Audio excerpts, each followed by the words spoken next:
Hi there, global citizens. Welcome back to the podcast that inspires a borderless mindset around manifesting a new world. I am your host, Florence Adu, coming to you from Accra, Ghana.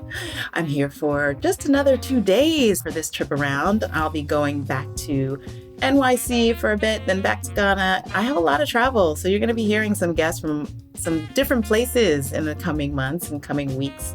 So today, it's a rainy day because you might not listen to this on a Monday. It's a Monday. It's a rainy day. We're just kind of chilling out. My guest is with me from the UK today. She's come down and I'm just really excited to host her. It's long overdue.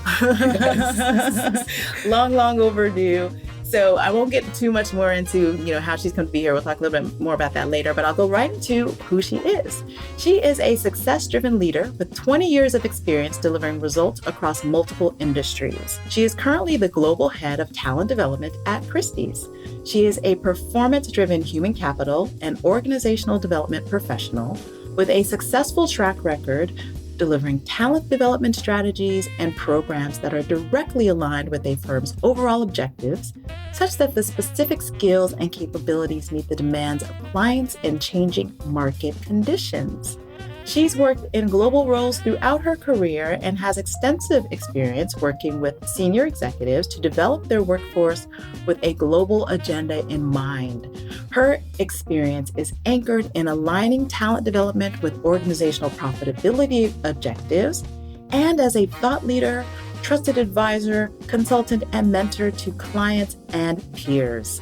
Natasha Moore, welcome to the podcast. It's great to be here. Yay! Hooray! Okay, so tell us where you're from, where you're local, and what is your craft? Yes. So I am originally from Kingston, Jamaica in the West Indies. I am currently living in London via Australia. Okay. And then we could say via New York. Yes, via New York. Jamaica. Sure. Yes. And my craft is really around helping individuals. I mostly work for, which is important to say, I've only worked for people services organizations. And so my craft is around helping people at every level in the organization to deliver at the highest level.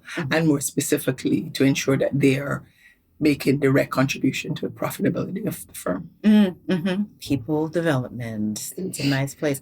So let me take a step back. Where in Jamaica? We know Jamaica is a lovely, one of my favorite places that I've been. I mean, I'm a traveler, so but one of my favorite places. Tell us where in Jamaica you're from. So I'm from Kingston. So probably the Accra of Jamaica. Okay. So I'm from Kingston, which is the capital and the city, if you will, in Jamaica. Okay, but we know Kingston is a bit. Yeah, so yes, where? So Let's take specifically Washington Gardens. So I grew up in Washington Gardens, more specifically on Weymouth Drive. Okay. So I spent most of my teen years living in JA as people call it. Exactly. Yes. Exactly. Okay, nice. And so in terms of where you are local currently, where are you in London? What is your London town life? Where is that? So central London. Okay. And so my London town life is located the Borough Market, Elephant and Castle, London Bridge sort of area. Yep. Okay. Yeah. All right, cool.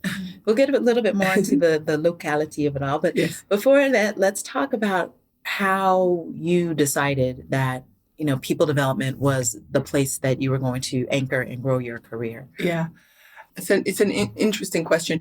For me, I worked at a global management consulting firm, and matrix projects was a big part of it. So you got assigned on a project and you might work across different teams. And I worked on a project. I can't tell you, I don't remember the details of the project now, but I worked with a couple of people in the learning and development team at the time. And I guess they were happy with what I did. Again, don't remember what that was, but they had a position within that team. Okay. Part of being on that project, though, I felt like it was at the heart of developing people, being able to watch people's skill grow, watch people having sort of aha moment about their own development was sort of felt both important and like urgent all at once, and knowing that that could be a career.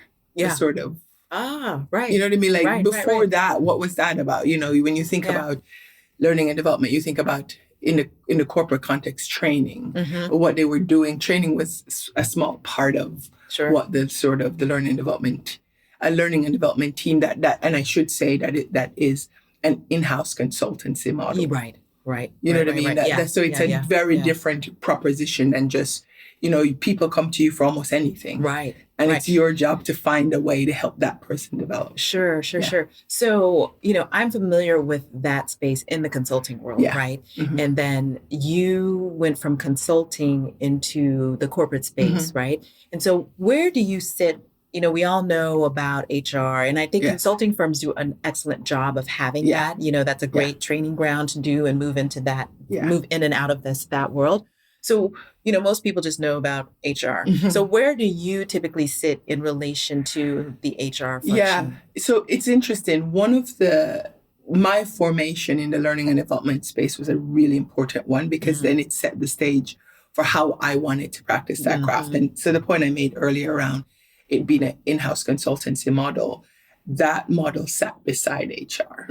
And so it worked with HR in terms of a partnership, but it's a standalone function that if HR takes care of the care and feeding, we take care of sort of that development piece. So there's a relationship there, but it's a standalone. I think it's important to say that because people think about HR in a different way than you want them to think about learning. Right. So for me, it was really important that two things. One is that wherever I worked, it was going to always be global in nature. So I always wanted to be a part of global organization. And two, be a part of organization that had an in-house consultancy model. Because if you didn't have that, what it meant then you were buying in. Right. Buying in expertise, buying in. And I wasn't interested in sort of facilitating that. I wanted to be part of creating that. Got it. And so being a part of a in-house consultancy gives you a lot of opportunities to be creative. Right. About how you develop people. And the independence, I think, to think beyond the confines of what the organization, because you basically are growing the organization in a totally different way. I think, that's a really important point because my job right now and my job in the past has always been about one of the key things that I have to pay very much attention to is what the corporate space is doing. Globally. Right. Yes. And how do we...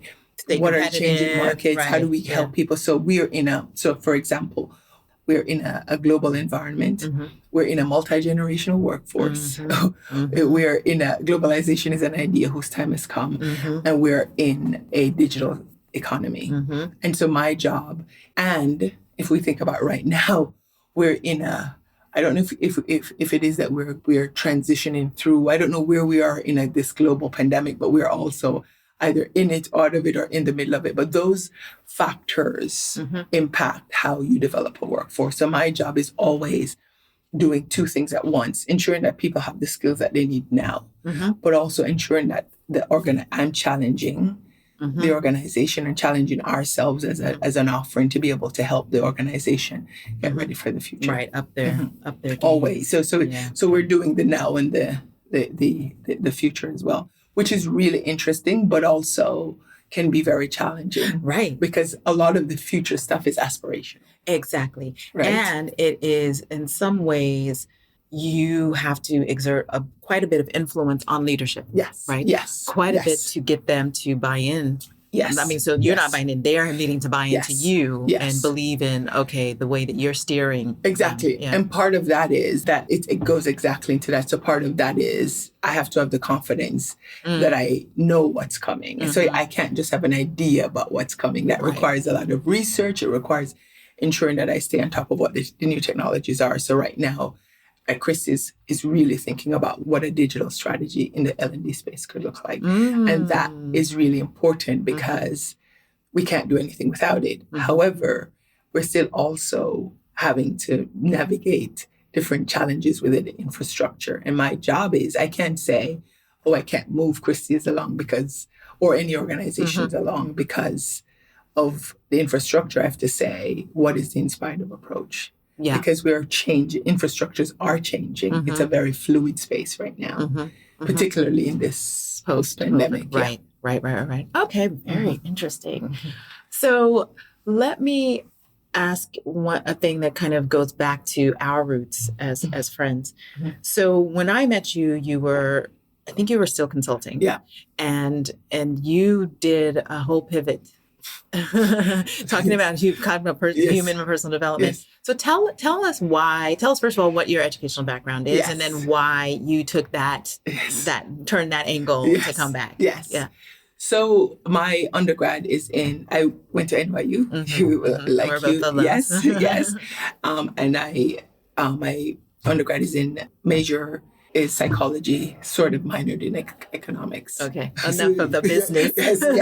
And that was because I genuinely thought that I was going to get an MBA and make a whole bunch of money. Oh, okay. Like that was that was the plan. But I think what you're talking about is my departing from from your Yale experience. Yes. So when I was in the consulting firm, I was traveling a lot, luckily. So I've been traveling for work, and even when I was a junior, for work since I was like mid-20s or mid-20s. Right. And so I wanted a different kind of schedule.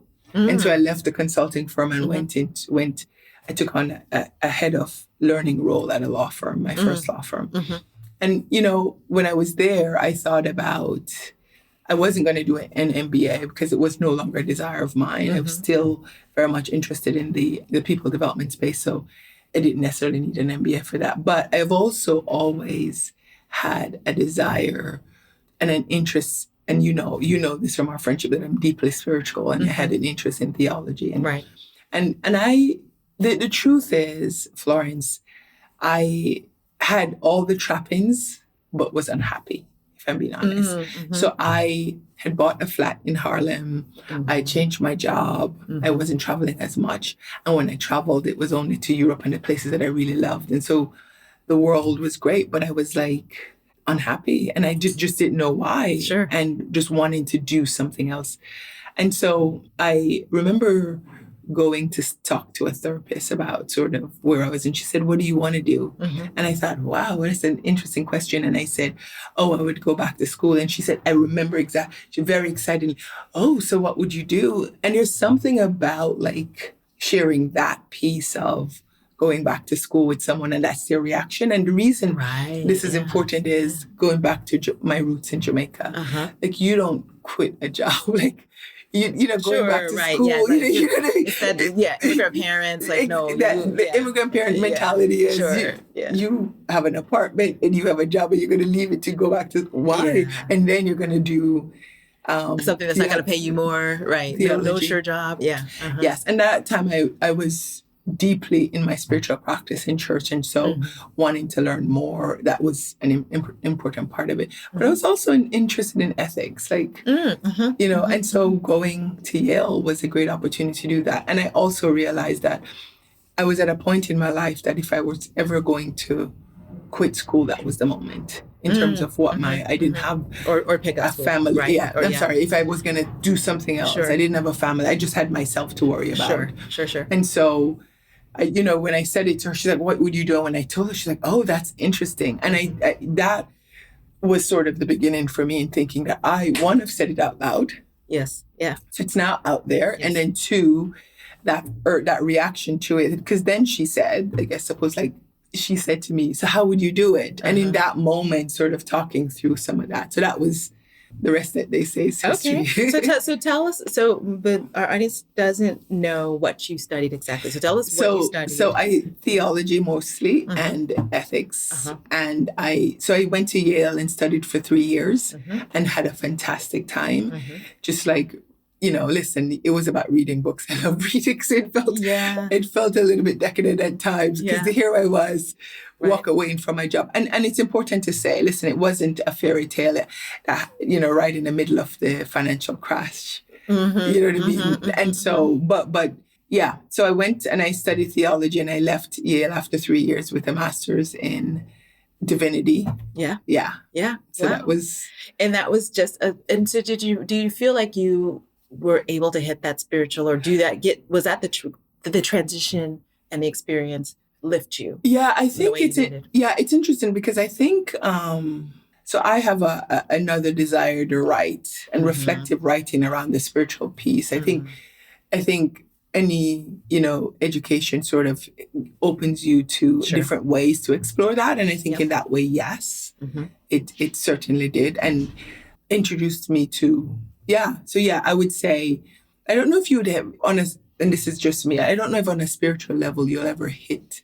I don't know what it is that you're trying to hit, but I think you certainly can evolve. Right. I think one of my experience after that is, at Yale, the Bible is sort of the most sacred text of my life. And at Yale, it's a textbook. Exactly. And there's a way in which one needs to sort of navigate that in a very academic way, but also hold on to my spiritual principle and the necessity that brings, which also brings a different kind of... That's so interesting because I didn't grow up very religious. My parents are Ghanaian. They obviously both had their religions. We go to church, that kind of thing. But I wouldn't say that I was truly like religious, right? Yeah. And so the first time that I really I always had a Bible around, but the first time I got acquainted with the Bible was as a textbook in university, right? Yes. So there was a class called Society... Society, culture, whatever. It was a freshman class. Every freshman has to take one. Yes, exactly. Yes, one of those. And that has stuck with me in terms of how I look at the Bible. And so, that's a whole nother conversation. But I see where that sits. So that was a blessing, but also difficulty too, as I said, because it's my most sacred text. Sure. And it's in an institution like Yale, it's then pull apart, and you have to know what you know, and that's where I think this notion of spirituality versus religion is you then have to decide. Right, exactly. Exactly. Yeah. Which I think is a good thing for someone who's going into the field, right? Yeah. So that makes a lot of sense. Yeah.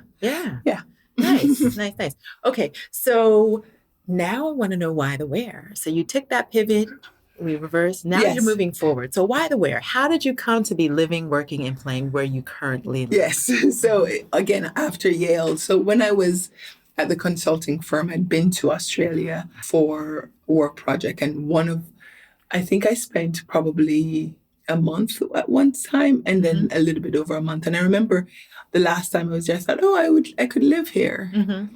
And so, leaving Yale, you've quit your job, What? You can go anywhere. There you go. And actually, it's important to say it because I do think the courage to quit my job and do something that I wanted to do sort of created this other, the other you. Yeah.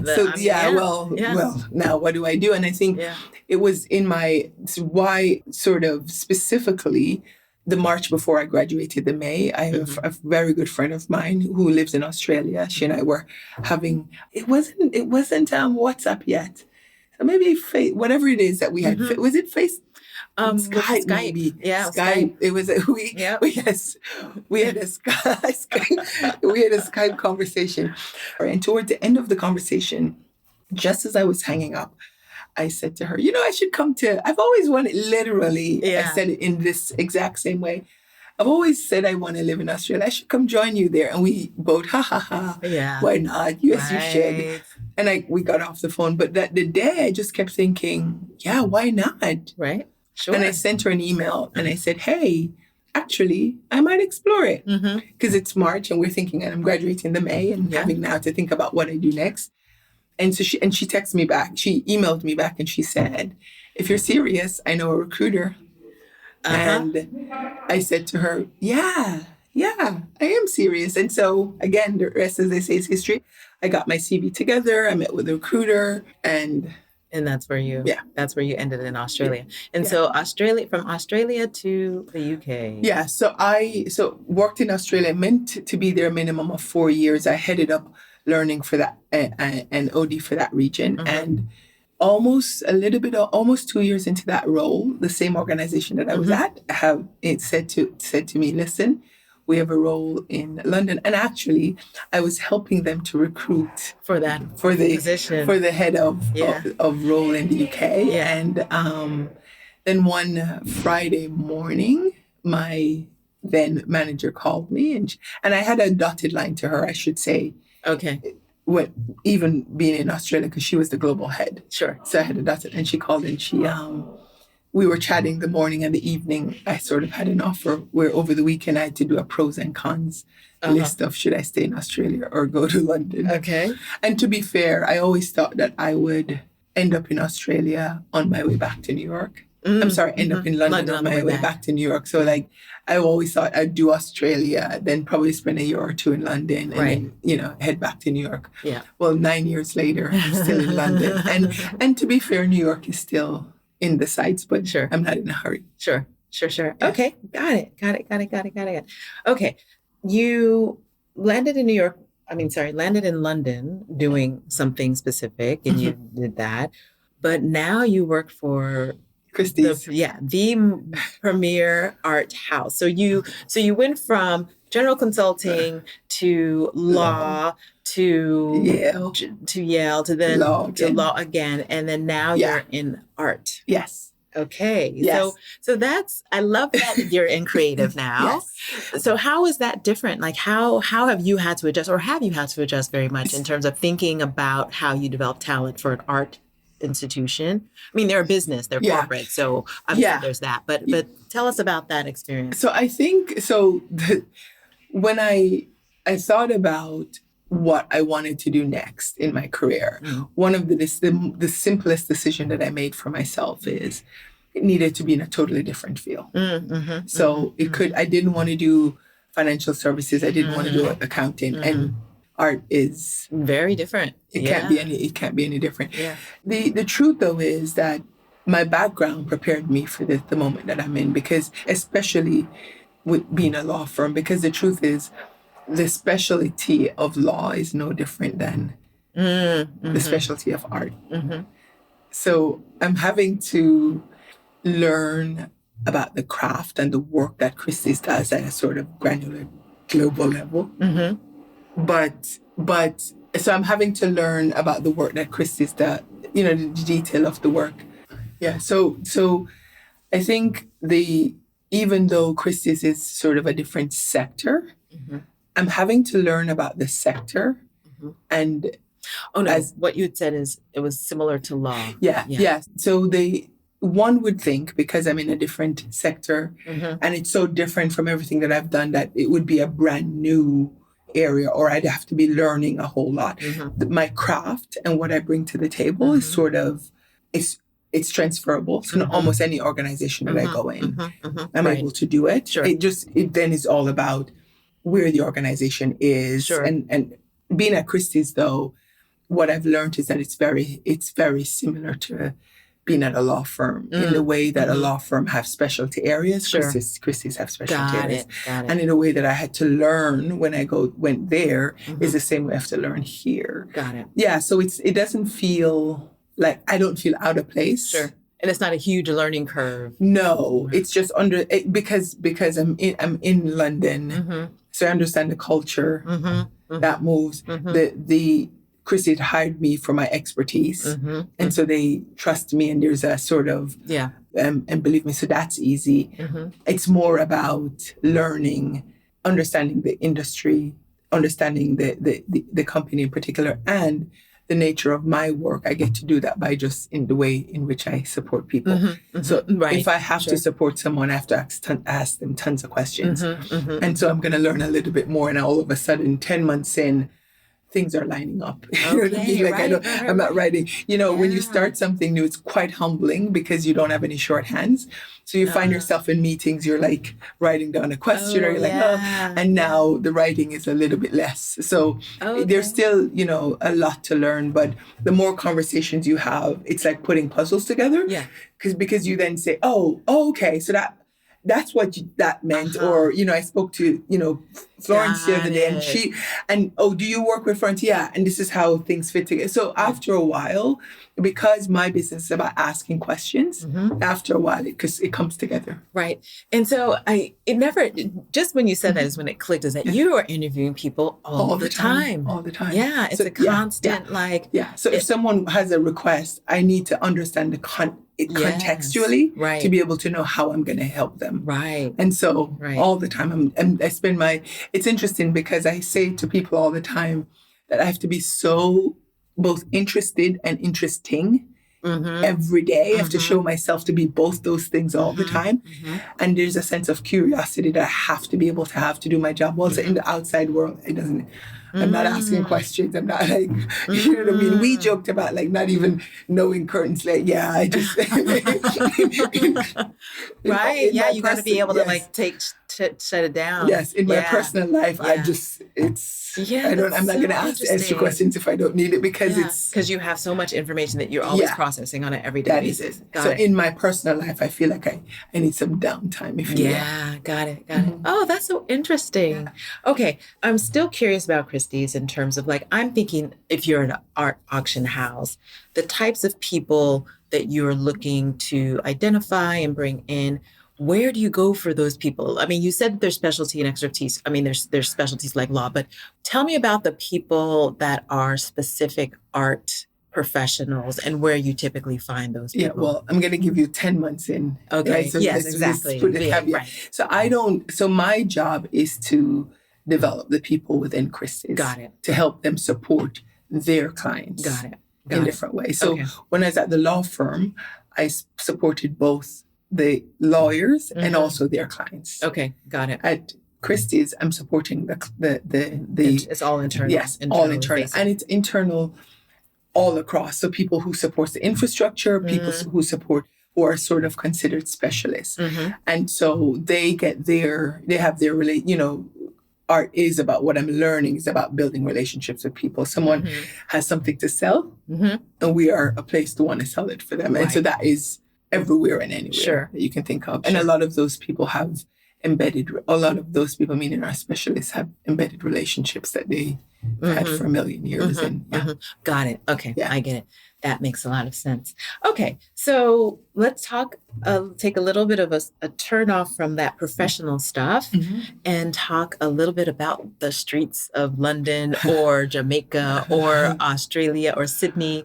And I want to ask you my global speak question. Yeah. And so we want to hear what you hear. I ask you to share a word, phrase, or saying that is a meaningful part of your local experience and why or how you came to value it as global speak. Yeah, it's an interesting one. The one that keeps coming to mind. Listen, I think, and we talked about this yesterday about being older now, and a lot of the sayings that you grew up with, you make meaning out of it now in life because it just clicks. Right. We have enough years on us. But I think for me, perhaps the two that I use all the time.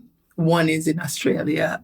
Australians have a way of asking you how you're traveling. How you're traveling? Yeah, and how you're doing. So, but it means how you're traveling, and I think it's I've connected with that and use it all the time now because it is sort of implies a holistic check-in. Yeah, that I value. Yeah. You know what I mean? Because it triggers in your mind. Well, if you ask me how I'm traveling, I'm thinking about, wow, that's my whole spatial existence. Yes. Yes. Yeah. So it's not just how are you doing? It's how are you traveling? Meaning there's a care and feeding piece of that. There's a how are you now, but also how are you holistically? And so I use it all the time. I use it in the classroom. I use it in conversation. So it's one that it's a part of my whole being. And I think the other one is around, and this is for me just really important, is just to think about in the context of my own work around there's more to know. You know what I mean? Like just believing that there's always more to know. Right. Yeah. And again, it's really about holding space for information, curiosity. Yeah. Particularly given I think of that because as you said, in your personal life, you ask less. Yes. but you know much more professional life. So there's always more to know, and it unfolds itself in its own time. Yeah. And in my, this notion of always more to know is something that I also have to remember professionally, because the way in which I sort of operate in the L&D space, you hear a lot of stories, and sometimes you're hearing stories about people that you know or don't know. But even if you're also having to remember that what you're hearing from an individual is one-dimensional. Yeah. You know what I mean? They're like, it's your, and so if I want to do my job well, I have to hold on to that as being true for that person. Right. But if it involves other things, this is one version. Right. And you have to build a narrative around what that is. And you have to, as best as you can, stay objective. Because people development, when you're talking about developing people, it's personal. It doesn't get any more personal. And so, that is, no matter how striking it is, no matter what it is, holding that line is important. Right. So we're talking global. I want to talk more about your travels, right? So you've been traveling since forever long, and you're here in Ghana, on a staycation. And I'm so grateful for this because when living here, and we're in the city, so most staycations or vacations are outside. So go someplace outside of Accra. So it's so nice to be in Accra. We're staying at a place called Embassy Gardens, which we have found to be quite lovely. And so it's nice to just do something different in your city. So I would definitely recommend if you haven't. And I always think about it, but thank you for that. No. So you've traveled. You've been on probably 5 continents. Tell us a little bit more about some of your favorite places or experiences in your travel log. So I think it's the immigrant story, right? You get on a plane and you get on a plane and you get on a plane. And I've been fortunate enough so I started traveling a lot professionally. So I should say that. Right. And I also started traveling a lot in a consulting firm. Right. And it's a very different, you know what I mean? Like, so you get the nice, luxurious Right. So you kind of get spoiled. Not spoiled. Yeah, you do get spoiled, but it also creates a sort of precedent for yourself in terms of how you want to travel and the way in which. So we talked about yesterday about when I just started traveling, I would try to see everything in a city. So I'm in Ghana for Easter, and it's important. I've never been here before, and it's been a bucket list of mine. And so being here for just the Easter break, it's not so much about wanting to see everything. So when I just started traveling, I wanted to see everything. Okay. And I would go everywhere. And you leave and you're like, oh, I've been there. What did you do? Or you look at old photos and you're like, where was this? You know what I mean? But I think for me, so favorite places that I have been to, loved Australia, loved it a great deal. And I think it's because it merges quite nicely for me, sort of Jamaica and New York. Oh, okay. So there's a down homey feel, and a big city. That is correct. Yeah. And I lived in Manly in Sydney, and so it is underwater. It would take me 7 minutes. I used to leave my flat. I go across the street to Barefoot Coffee. After a while, they got to know me. I put my $2.50 down and I get a latte and I walk to 7 minutes to get my coffee and walk to the beach. Yes. I would take. I remember those photos. Yes, exactly. And even when it's cold, I had a hoodie on and I'm at the beach.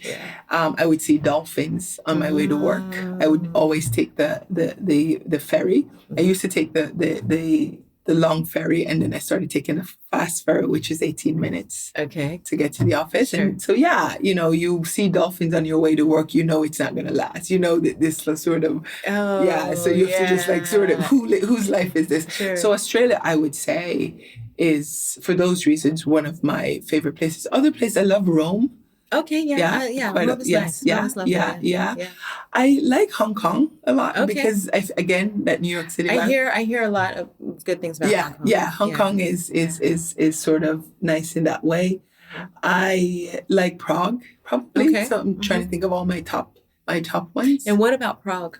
Again, I think it's the people, and it's just a slow city. Mm-hmm. And there's something about, and obviously, as I'm saying this to you, it's perhaps a slow living is what I'm craving a little bit more, to sort of being present to what is happening around me.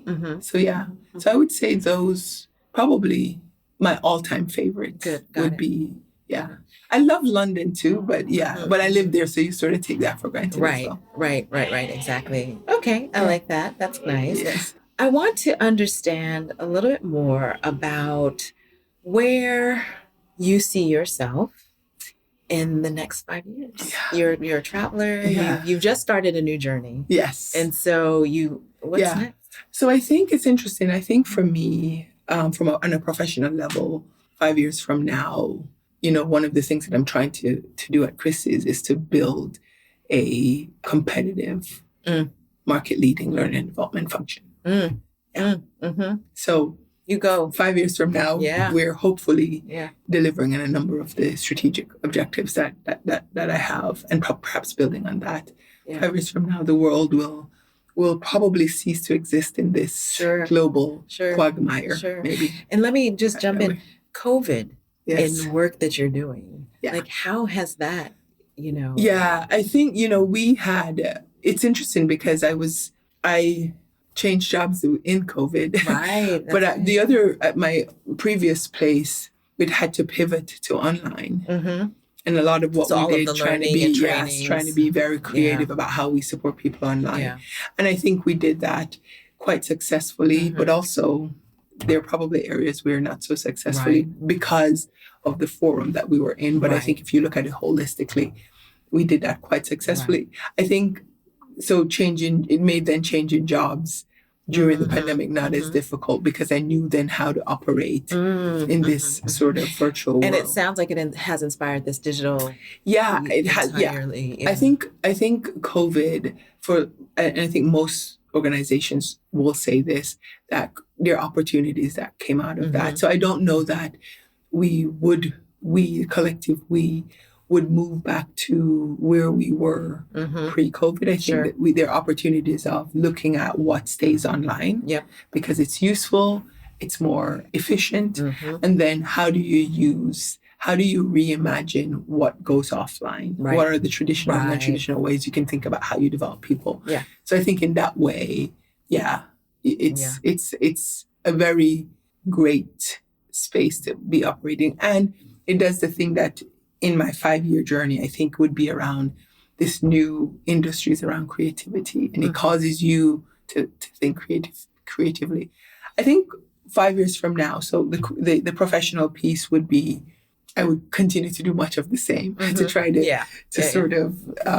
be successful there. But I think also to be more creative, on a personal level, to write. I want to do that. And I've been doing a little bit of that. And even saying it out loud is a big deal, I think, because I've been very quiet about it for a long time. It's all that intention. Yeah. But it's a deep desire of mine to sort of put some ideas. I think, over 2 decades of career, I do have a little bit of some ideas worth sharing. So I want to be able to do that with some intentionality. Sure. I think travel a little bit more. Yeah. And I think like for me coming out of COVID and coming here, so you have been here now for a minute and I've been in the UK for a minute. And a big part of my job is traveling, but I often come to Easter or a long weekend. We have a number of we call them bank holidays in London. And I think, why didn't I make some plans? And so I think for me, it would be that I am more intentional about seeing and re-seeing some of my favorite places much slowly, I think. So the slower pace. Yeah. Right. Cool. I like that. So on that note, that's a change of mind. I want to ask you a mindset hack question. So what is your favorite or an innovative mindset hack? Now, this is one that you practice, one that you know of, or one that you can imagine. I think it's the one I've shared earlier. Okay. I think it really is clairvoyant for me. There's always more to know. I think it quiets the mind. It is almost it's a meditation. Yeah, because even if you're upset, if you feel wronged, whatever it is, just remembering, even when you think you know, Yes. Yeah. So that for me is the biggest hack. Sure. Just reminding myself that there's leaving room that I don't know everything. Yeah. Yeah. Like, And it's a way to be humble. Yeah. Exactly. Patient. Yes. Yeah. So when someone gets upset with you, or if you feel like you're being wronged in quote, or if you feel like you're being misunderstood, it's sort of, you don't take it personally. Right. There's always more. There's something here that I don't know. There could be something here that I don't know. And it also forces me to remind myself, there's one lens I'm looking through, but there's probably others that I don't know, might never know. So for me, that is that it quiets everything down for me. Yeah, I like that. Yeah. We're getting to the closing, but not before we find out. We know that you're a voracious reader. We know that you like to watch. We know that you like to listen. So I like to always kind of get into the who are you outside of the work side of yourself. Yes. And I ask, are you a reader, a watcher, or a listener? And some of your favorite reads, watches, or listens. So I am a reader. Yes. You know this, and I'm a listener I listen to podcasts, but not as much as I'd want to, because I find that I'm always thinking about, I have a lot stored and a lot saved. It's time. So yes. I'm a listener of music. It's my favorite thing to do, but I'm more of a reader. And so some of my favorites are, I have a new favorite this year, The Essentialism by Greg McKeown is his name. And I really like that book because I've spent the last, I would say, 2 years thinking about productivity and how to be more productive and how to use the time that I have. I really often feel time poor. You know, because I share this with you, I'm all or nothing. So when I'm carving out the time to do things, I find that I have more time than more things to do than time. A couple of years ago, I read a book a week. It almost killed me, but I did. But the thing that reason a week. Yes, a book every week. Sometimes it was book of poems. It wasn't always but it required a sort of discipline. And what I learned from that, and actually as I'm talking to you, probably that's where my obsession with productivity came about, because I learned that you couldn't do everything. Yeah. And I had to read something every day. And and I had to make the time to do it. And I had to also decide what I wasn't going to do. Right. And actually that started my whole, I have so much that I want to do. And so how do I make the time? So I go back to this Greg McKeown book around essentialism, around thinking about what essential people do and non-essential people do and how you think about it. One of the biggest lessons that I learned from that is this notion around priorities. And he tells this story about the original thought around priority was one thing, and we've pluralized it. We have it. Yeah, it's true. And that book was really powerful and sort of very I felt very agitated reading it in my spirit, actually.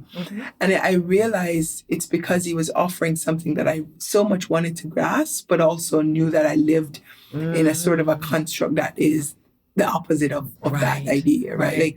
How do you say no to things? How do you know what I mean? So anyway, so that's my one of my favorite. Some of my other favorite books, and I would say perhaps my most favorite one is Seeds of the Soul by Gary Zukav. Okay. I love The Four Agreements. I read that book every single year. Anything by Chimamanda I love, because why not? What else have I read lately that I loved? So I've been reading a lot of books on productivity, and a lot of them I don't like, but partly so we won't talk about that. Partly I think because they're not anything new, right? Or it's but I would say my all-time would be, I also remember a couple of years ago, and I should reread it again, Zenzeli, A Letter to My Daughter. I don't know who the author was, but that was the book. And it was about Miriam Makeba? No, but it's South African. Yeah, and her mother, it was a letter that she was writing to her daughter. I also like the God Never Blinks. So these are 50 short essays Ooh, these are you got to, folks, you're getting a great reading list. This is a reader. Yeah, so that yeah, so there, there are tons of Yeah, those are good. Nice. Wow, Natasha, it's been lovely hosting you. Number one, not only for the podcast, but also here in my city. And so before we move on, and I let us get ready for dinner. Yes, exactly. Tell us two things. What has been your favorite experience here in Ghana? And then last words for now. The beach. Beach? Yes, it's a coastal beach we went to yesterday. Yes. The beach will always trump everything. I love water. I think the mangoes, because it's my favorite food. But actually, no. My all-time favorite thing is the smoothies. It's from Nourish Labs. Nourish Labs smoothies. Yeah. If I tell you, people, that we ordered in today because she needed the smoothie. Yes, I'm obsessed. But it is one of my favorite. So yeah, and we went there because it was one of your favorite. And good. So yeah, I see why. Mm-hmm. And then the last question was? Last words for now. How would you like to sign off? Well, listen, it's April, so we are a third into this year. And so I suppose that I would say, in the vein of what I do, is there's still time to be great. And so whatever it is that people are wanting to do, and do it. Yeah. You still have, we're 4 months in. 4 months in. Yeah. So we're just at the beginning of Q2. Yeah. So it's a good time to either remind yourselves of what you want to do with 2022 or continue to do what you're doing in 2022 or begin to do. Yes. Good. I like that. All right, global citizens, this has been another episode of Podcast. You can catch us each and every Tuesday with new episodes at globalcitizenspod.com and wherever you get your podcasts. Please do subscribe, listen again, give us a review. It helps people find the podcast. So please do that. Share with a friend, talk about it on your socials, share the audiogram, visit us on our socials, do all those things that help good content get distributed widely. And I think that's all for me today. So until next time, bye for now.